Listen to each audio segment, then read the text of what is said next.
नमो नमः। अहमस्मि डॉक्टर शुभेन्दु पाठक, अंशकालिक सहायक प्राचार्य दर्शन, पूर्णिमा राम प्रताप संस्कृत महाविद्यालय बेगनी, दरभंगा। प्रियांशु छात्र। इससे पूर्व की कक्षा में हमने आप लोगों को सृष्टि के संबंध में बतलाए हुए थे और आज की कक्षा में हम आप लोगों को प्रलय के संबंध में कहने का प्रयास कर रहा हूं। तो प्रियांशु छात्र, जिस भाव वस्तु की उत्पत्ति देखी जाती है उसका विनाश भी नियमतः देखा ही जाता है। अतः इस स्थावर जंगमात्मक संसार की यदि सृष्टि हुई तो मानना ही होगा कि इसका विनाश भी कभी न कभी होगा ही। उस विनाश का ही नाम है प्रलय। इसे सामान्यतः दो भागों में विभक्त किया जा सकता है, जैसे खंड प्रलय और महाप्रलय। तो खंड प्रलय उस समय होता है जबकि परमेश्वर को संहार करने की इच्छा होने पर परमाणुओं में जोरों का कंपन होता है। कंपन होने के कारण द्वैनुक नाश, त्रैनुक नाश आदि क्रम से समग्र महाभूतों अथवा जन्य चार महाभूतों का विनाश होता है। तो अन्य चार महाभूतों का जो विनाश होता है केवल परमाणु एवं उसमें कंपन एवं उसके रूप, रस आदि गुण जो कि उसमें उत्पन्न हुए होते हैं रह जाते हैं।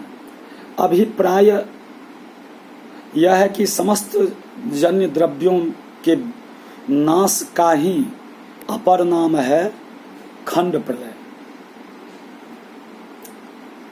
खंड प्रलय में कंपन और गुणों का नाश इसलिए नहीं होता कि पुनः सृष्टि होने वाली होती है।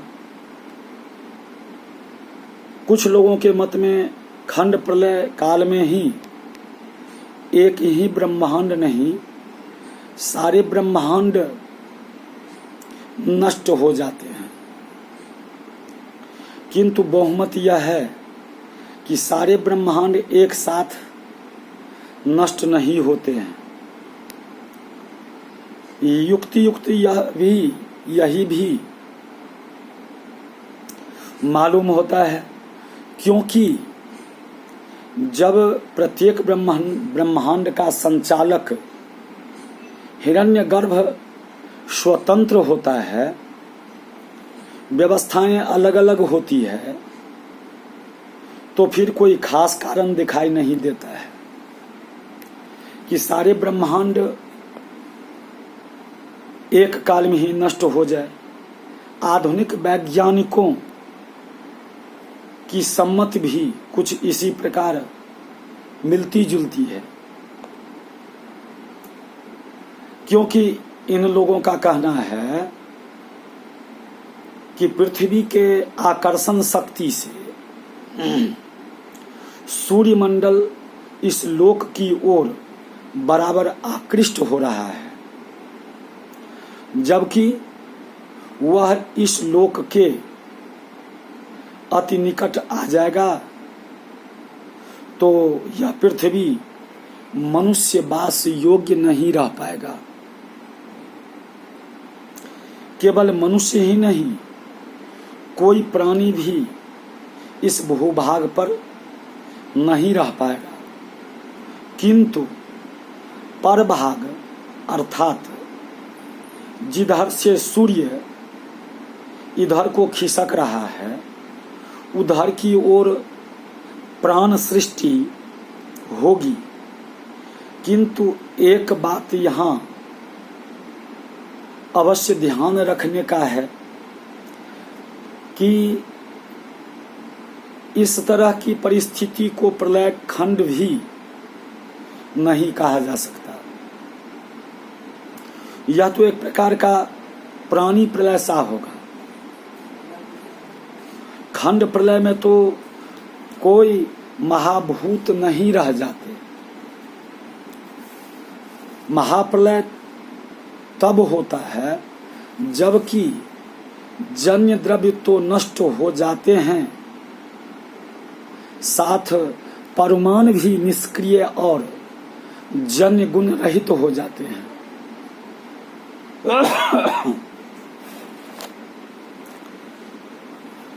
कंपन और जन्य गुणों को परमाणुओं में रहने का प्रयोजन इसलिए नहीं होता कि पुनः सृष्टि होने वाली नहीं रह जाती, परंतु यहाँ यह महाप्रलय सर्ववादी सम्मत नहीं है,